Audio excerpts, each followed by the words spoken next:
Hello everyone, welcome to Daily Current Affairs series. Today we will discuss about 18th July current affairs. Myself Sunny Sandeep. Welcome to my channel Gear Up for Group 1 exam. Let us discuss the current affairs. The first one, Nelson Mandela International Day. That is July 18th we will celebrate it as a Nelson Mandela International Day. Why we have to celebrate that day? It is the remembrance of great person or great personality.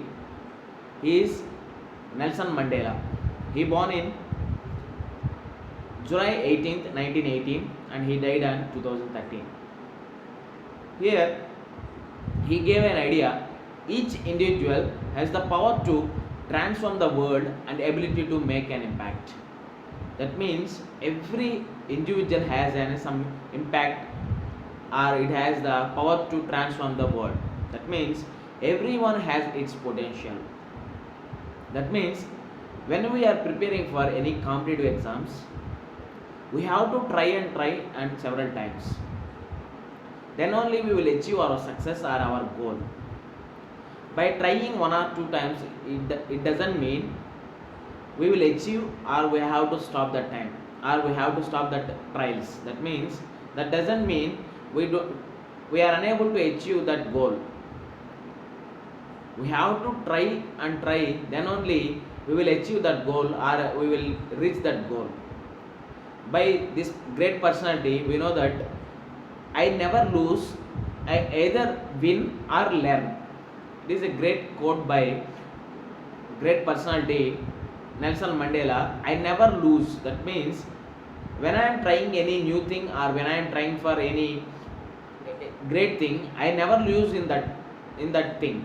I either win in that thing or may learn from that defeat. First of all, we have to know who is he or when he is born.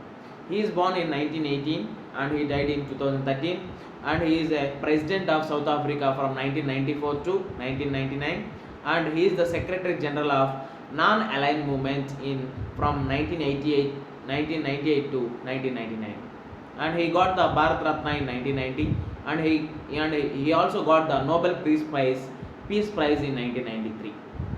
It is about great personality of great Nelson Mandela. Next one, human trials for Covaxin begin. It is a good news for in India or throughout the world. Why? Because the first indigenously developed vaccine by Bharat Biotech, that is located in Hyderabad. If you see, cases are already crossed 1 million cases. That means India crossed almost 10 lakh cases up to now. In that, the good recovery rate is 60%. That means if you see 10 lakh cases, almost 6 lakh cases are recorded now. Only remaining 4 lakh active cases are there. Here India is going towards the vaccine development. In that process, human trials for Covaxin, that is developed by Bharat Biotech in collaboration with ICMR and NIV. ICMR means Indian Council of Medical Research and National Institute of Virology, that is located in Pune. Here for the trials, 3 volunteers administered. Where it is located, where these trials will happen, that is the first trials will happen in Postgraduate Institute of Medical Sciences, that is located in Rohtak. Here that doctor is telling that related to that person is telling that process might take a 6 months and the final assessment on safety levels, that is BSL1 to BSL3 and the level of production of antibodies.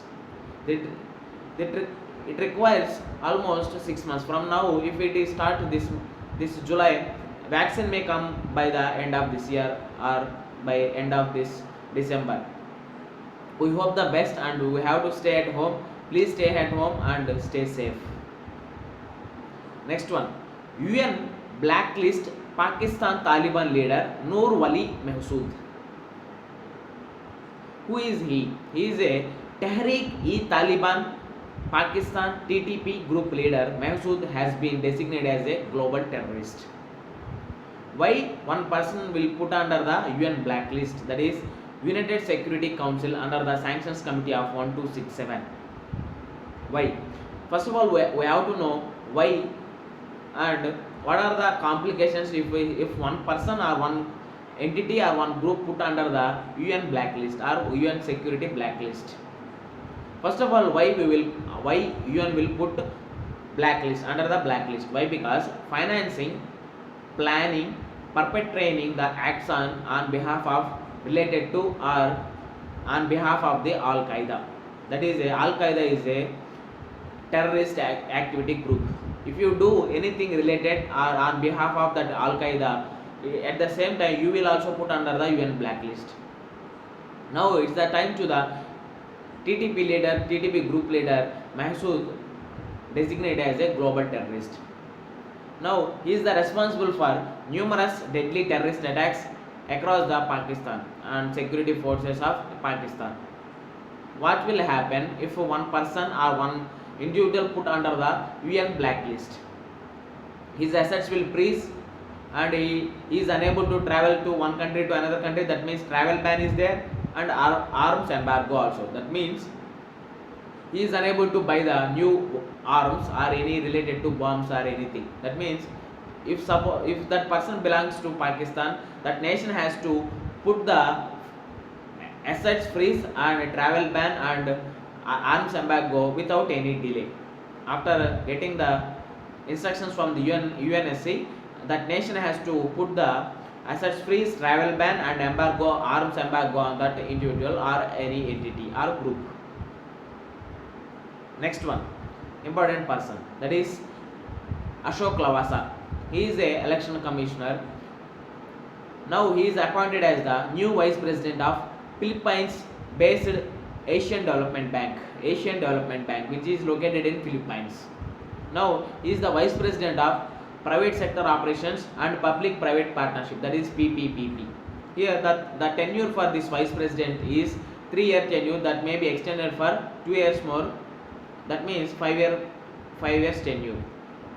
Here if you see in Election Commission Act 1991, an election commission or chief election commissioner can tender his or her resignation address to the president on the basis of Election Commission of Act 1991.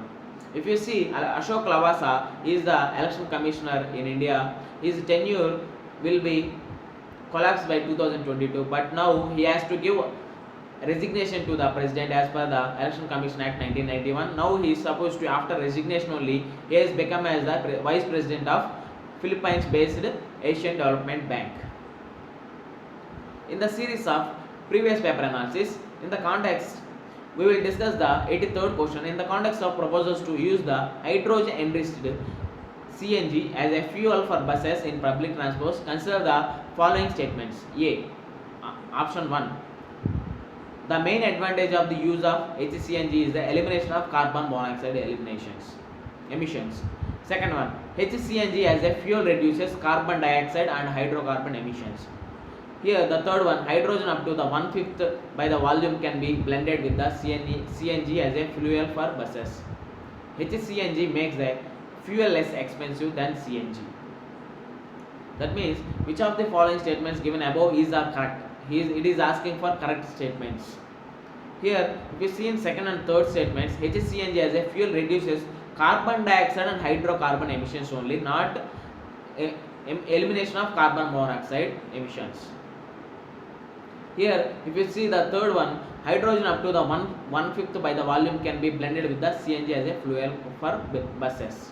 That means only 2 and 3 only statements are. If you see the options, A 1 only, B 2 and 3 only, C 4 only, D 1 2 3 4 only. Here the right option is for 83rd question, B is the right option. That means 2 and 3 is the right option. With this we can conclude our video. Thanks for watching. Like, share and subscribe to my channel. Care of for Group 1 exam. This is Sunny Sandeep signing out. Take care and bye bye.